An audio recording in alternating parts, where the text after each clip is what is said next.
వ్యాప్తంగా గత వారం 10 రోజుల నుంచి ఐకేపీ సెంటర్లని సందర్శించడం జరుగుతుంది.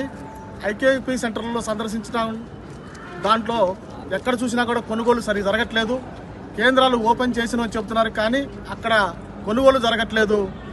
అదేవిధంగా ఈరోజు భద్రాద్రి కొత్తగూడెం జిల్లాలో కూడా సందర్శించడం జరిగింది. ఐకేపీ సెంటర్లు తెరిచిన అంటున్నారు, కానీ కొనుగోలు ఎక్కడ జరగట్లేదు. కొత్తగూడెం డివిజన్లోనే కొత్తగూడెం మార్కెట్ యార్డ్లో కూడా ఈరోజు చూస్తే కొనుగోలు జరగట్లేదు. దానికి కలెక్టర్ గారిని కలిసి కిసాన్ మోర్చా ఆధ్వర్యంలో ఈరోజు వినతిపత్రం వేయడం జరిగింది. కానీ రాష్ట్ర ప్రభుత్వం ఈ రోజు వరకు కూడా రైతు భరోసా రబీ సీజన్ కూడా అయిపోయింది, కోతలు అయిపోయినాయి, ఒడ్లు అమ్ముకుంటున్నారు, మొక్కజొన్నలు అమ్ముకుంటున్నారు. కానీ ఈ రోజు వరకు కూడా రబీ సీజన్ రైతు భరోసా డబ్బులు ఇవ్వలేదు. 1 ఎకరానికి వేశారు, మిగతా బ్యాలెన్స్ కూడా మొత్తం కూడా రైతులకు వేయాలని చెప్పి, అదేవిధంగా వ్యవసాయ కూలీలకి 12,000 రూపాయలు ఇస్తామని చెప్పి ఈ రోజు వరకు కూడా ఒక్కసారి కూడా వ్యవసాయ కూలీలకి ఈ రోజు వరకు 12,000 రూపాయలు ఇవ్వలేదు. కానీ తక్షణమే వ్యవసాయ కూలీలకు కూడా భరోసాకి ఇస్తారన్న 12,000 రూపాయలు ఇవ్వాలి. అదేవిధంగా ఈ రోజున రైతులకి పంటల బీమా అని చెప్పి, ఫసల బీమా అని చెప్పి కేంద్ర ప్రభుత్వం ప్రవేశపెట్టినా ఇంప్లిమెంట్ చేయలేదు.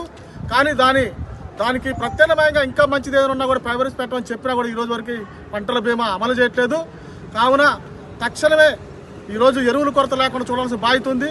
కేంద్రం తగిన ఎరువులు ఇచ్చినా కూడా ఇక్కడేదో యాపులు పెట్టి వారికి అర్థం కాని స్థితిలో వారికి ఉన్నారు. రైతులకు అందట్లేదు. ఎరువులు తక్షణమే అందజేయాలని చెప్పి తక్షణ ఐకేపీ కేంద్రాలు ఏర్పాటు చేసి కొనుగోలు చేయాలని చెప్పి మీ కిసాన్ మోర్చా తరఫున డిమాండ్ చేస్తున్నాం. జై కిసాన్, జై జవాన్.